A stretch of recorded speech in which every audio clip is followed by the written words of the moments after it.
Hello दोस्तों, आज मैं आपसे गरुड़ महापुराण का वर्णन करने जा रहा हूँ। तो आचार कांड विषय 1 भगवान विष्णु की महिमा तथा उनके अवतारों का वर्णन, यही होगा इस वीडियो में। तो उससे पहले हमें जानना पड़ेगा कि गरुड़ पुराण असल में है क्या। तो ये पुराण 3 खंडों में विभक्त है, मतलब बटा हुआ है। तो 18 महापुराणों में गरुड़ महापुराण का अपना एक विशेष महत्व है। इसके अधिष्ठात्री देव भगवान विष्णु है, अतः ये वैष्णव पुराण है। इसके महत्व में कहा गया है, जैसे देवों में जनार्दन श्रेष्ठ है और अयोध्या में सुदर्शन चक्र श्रेष्ठ है, वैसे ही पुराणों में यह गरुड़ महापुराण हरि के तत्व निरूपण में मुख्य कहा गया है। जिस मनुष्य के हाथ में यह गरुड़ महापुराण विद्यमान है, उसके हाथ में नीतियों का कोश है। जो मनुष्य इस पुराण का पाठ करता है अथवा इसकी सुनता है, वह भोग और मोक्ष दोनों को प्राप्त करता है। यह पुराण मुख्य रूप से पूर्वखंड अर्थात आचार कांड, उत्तरखंड अर्थात धर्मकांड से प्रेतकल्प और ब्रह्मकांड 3 खंडों में विभक्त है। इसके पूर्वखंड अर्थात आचार कांड में सृष्टि की उत्पत्ति, ध्रुव चरित, 12 आदित्यों की कथाएं, सूर्य चंद्र आदि ग्रहों के मंत्र, उपासना विधि, भक्ति ज्ञान, वैराग्य, सदाचार की महिमा, यज्ञ, दान, तप, तीर्थ सेवन तथा सख्त मुनिष्ठान से उनके लौकिक और परलौकिक फलों का वर्णन किया गया है। इसके अतिरिक्त इसमें व्याकरण, छंद, स्वर, ज्योतिष, आयुर्वेद, रथसार, नीतिसार आदि विविध उपयोगी विषयों का यथास्थान समावेश किया गया है। तो चलिए शुरू करते हैं।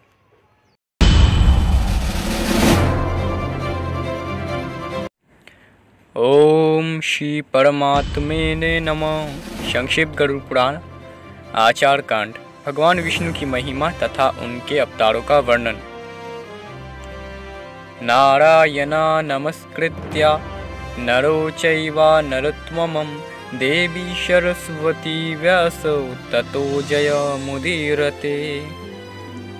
अर्थात नरश्रेष्ठ भगवान श्री नारायण और भगवती सरस्वती तथा व्यास देव को नमन करके पुराण का प्रवचन करना चाहिए। जो जन्म और जड़ा से रहित, कल्याण स्वरूप, अजन्मा तथा अजड़ है, अनंत एवं ज्ञान स्वरूप है, महान है, विशुद्ध अर्थात मल रहित, अनादि एवं 5 भौतिक शरीर से हीन है, समस्त इंद्रियों से रहित और सभी प्राणियों में स्थित है, माया से परे है, उन सर्वव्यापक परम पवित्र मंगलमय अद्वय भगवान श्री हरि की मैं वंदना करता हूँ। मैं मन, वाणी और कर्म से विष्णु, शिव, ब्रह्मा, गणेश तथा देवी सरस्वती को सर्वदा नमस्कार करता हूँ। तो चलिए शुरू करते हैं। एक बार सर्वशास्त्र पारंगत, पुराण विद्या कुशल, शांतचित महात्मा सूत जी तीर्थ यात्रा के प्रसंग में नैमिषारण्य आए और एक पवित्र आसन पर स्थित होकर भगवान विष्णु का ध्यान करने लगे। ऐसे उन क्रांतदर्शी तपस्वी को दर्शन करके नैमिषारण्यवासी शौनकादि मुनियों ने उनकी पूजा की और स्तुति करते हुए उनसे यह निवेदन किया। ऋषियों ने कहा, हे सूत जी, आप तो सब कुछ जानते हैं, इसलिए हम सब आपसे पूछते हैं कि देवताओं में सर्वश्रेष्ठ देव कौन है, ईश्वर कौन है और कौन पूज्य है, ध्यान करने के योग्य कौन है, इस जगत के सृष्टा, पालनकर्ता और संहारता कौन है, इनके द्वारा यह सनातन धर्म प्रवर्तित हो रहा है और दुष्टों का विनाशक कौन है, उन देव का कैसा स्वरूप है, किस प्रकार इस संपूर्ण जगत की सृष्टि हुई है, किन व्रतों का पालन करने से वह देव संतुष्ट होते हैं, किस योग के द्वारा उनको प्राप्त किया जा सकता है, उनके कितने अवतार हैं, उनकी वंश परंपरा कैसी है, वर्णाश्रम आदि धर्मों के प्रवर्तक एवं रक्षक कौन है।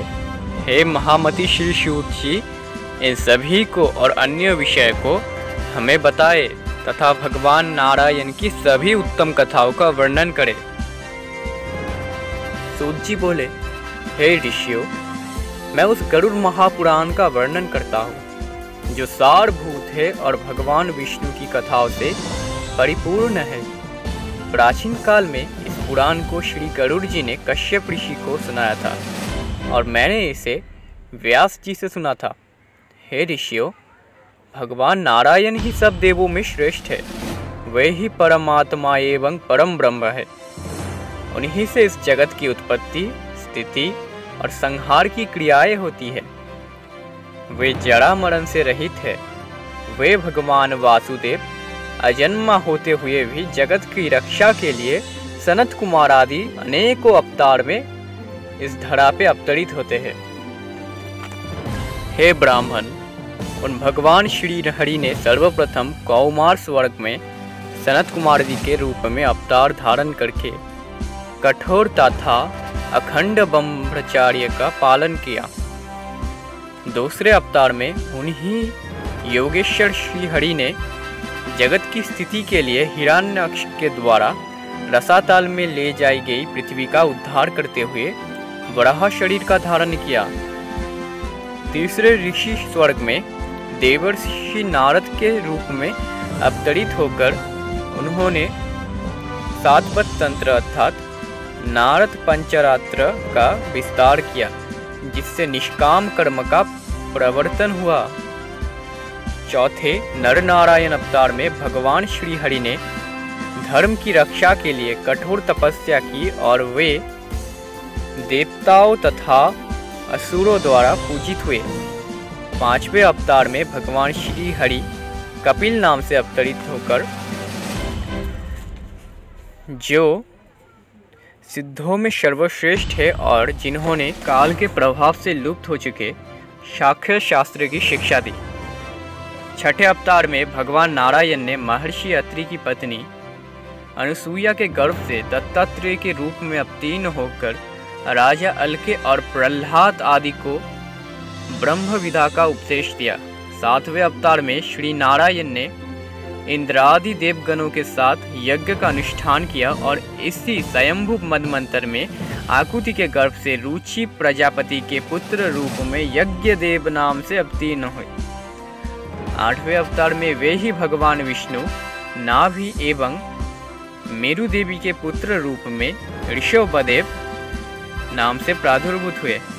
इस अवतार में इन्होंने नारियों को उस आदर्श मार्ग अर्थात गृहस्थ आश्रम का निर्देशन किया जो सभी आश्रमों द्वारा नमस्कृत है।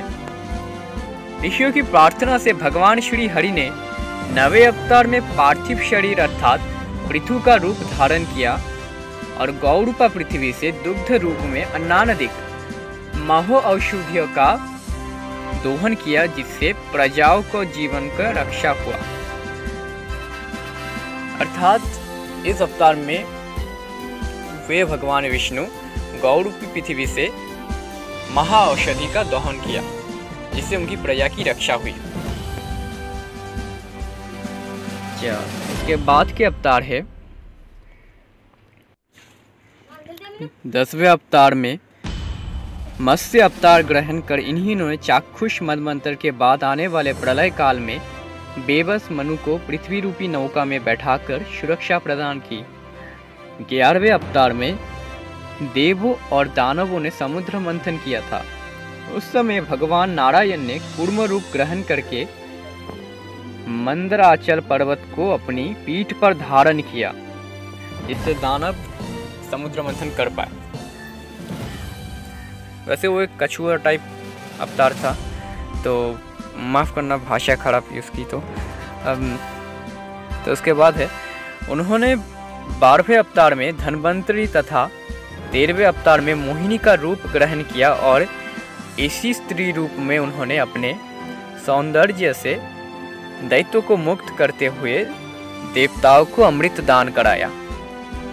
14वें अवतार में भगवान विष्णु ने नृसिंह का रूप धारण कर अपने तेज और नखाग्रों से पराक्रमी दैत्यराज हिरण्यकशिपु का वध किया। उनकी हृदय को विदीर्ण किया, जैसे एक चटाई बनाने वाला व्यक्ति तिनके को। 16वें अवतार में वामन रूप धारण कर वे राजा बलि के यज्ञ में गए और देवों को तीनों लोक प्रदान करने की इच्छा से उनसे 3 पग भूमि की याचना की। 16वें अवतार अर्थात परशुराम नामक अवतार में ब्राह्मण द्रोही क्षत्रियों के अत्याचारों को देखकर उनको क्रोध आ गया और उसी भावावेश में उन्होंने 21 बार पृथ्वी को क्षत्रिय रहित कर दिया। तदनंतर 17वें अवतार में वे पराशर द्वारा सत्यवती से व्यास नाम से अवतरित हुए और मनुष्यों की अल्पोज्ञता को जानकर इन्होंने वेद रूपी वृक्ष को अनेकों शाखाओं में विभक्त किया। श्री हरि ने देवताओं के कार्य को करने की इच्छा से राजा के रूप में श्री राम नाम से 18वां अवतार लेकर समुद्र बंधन आदि अनेक पराक्रम पूर्ण कार्य किए। 19वें तथा 20वें अवतार में श्री हरि ने वृषि वंश में कृष्ण एवं बलराम का रूप धारण करके पृथ्वी के भार का हरण किया। 21वें अवतार में भगवान कलयुग की संधि के अंत में देवद्रोही को मोहित करने के लिए कीकट देश में जिन पुत्र बुद्ध के नाम से अवतीर्ण होंगे। इसके पश्चात कलयुग की 8वीं संध्या में अधिकांश राजवर्ग के समाप्त होने पर वे ही श्री हरि विष्णु जशा नामक ब्राह्मण के घर में कल्कि नाम से अवतार ग्रहण करेंगे। हे द्विजो, मैंने यहाँ पर भगवान नारायण के कुछ ही अवतारों का कथा का वर्णन किया है। सत्य तो यह है कि सतोगुण के अधिष्ठान भगवान विष्णु के असंख्य अवतार है। मनु, वेदवत्या तथा सृष्टि प्रवर्तक सभी ऋषि उन्हीं विष्णु की विभूतियाँ कही गई है। उन्हीं मनु आदि श्रेष्ठ ऋषियों से इस जगत की सृष्टि आदि होती है, इसलिए व्रत आदि के द्वारा इनकी पूजा करनी चाहिए। प्राचीन काल में भगवान वेदव्यास ने इसी गरुड़ महापुराण को मुझे सुनाया था। तो इसी के साथ आज का वीडियो समाप्त होता है। कल फिर एक टॉपिक लेके आएंगे।